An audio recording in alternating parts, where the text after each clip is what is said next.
unprecedented, a lot. The news is just words without the context. And this is the context. Tonight from 8 on BBC News and iPlayer.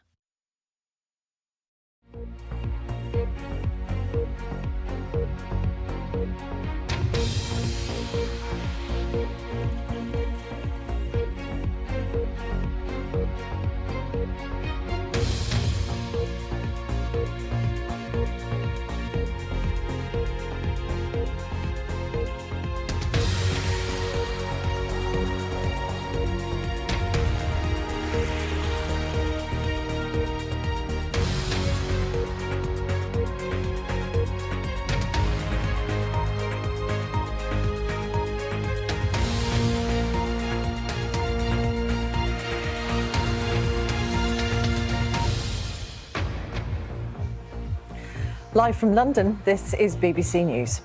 The Prime Minister, Sir Keir Starmer, is expected to warn of harsh fiscal realities but promised better days ahead in a speech setting the tone for Wednesday's budget. Donald Trump's campaign distances himself from comments made by a comedian at his rally in New York, which Kamala Harris condemned as racist and divisive. The Labour MP Mike Amesbury has been suspended from the party after new footage emerged showing him punching a man to the ground.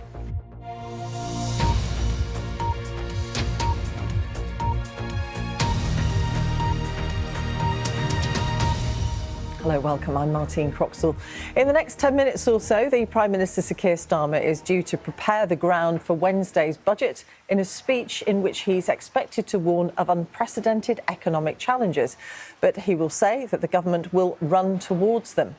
The government's expected to announce a series of tax hikes, including national insurance paid by employers and spending cuts worth tens of billions of pounds. Sir Keir Starmer will also, though, promise of better days ahead.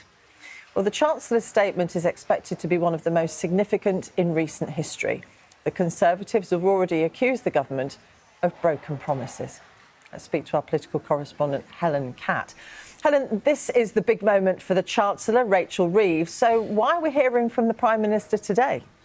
It is a very fair question, and actually usually in the lead up to budgets we get a lot from central government of look, we can't talk about it, we can't tell you anything, we don't want to. A lot of that is around not trying to move the markets, but what we've actually got this time round is quite a lot of the detail of the budget starting, or certainly the broad thrust of the budget starting to leak out in advance, and we're going to get a bit more of that from Keir Starmer this morning, and we know from what's been said already that the broad shape of it is going to come in the form of tax rises, quite a lot of tax rises, and borrowing, changing the borrowing rules, but to fund investment, and the government is portraying investment as a sort of flip side of this, the upside, if you like, the bit of optimism. So I think broadly what they're trying to do here is to lay the ground, because the last thing they want to do is spook the markets and get that sort of reaction on Wednesday that they don't want. We're also joined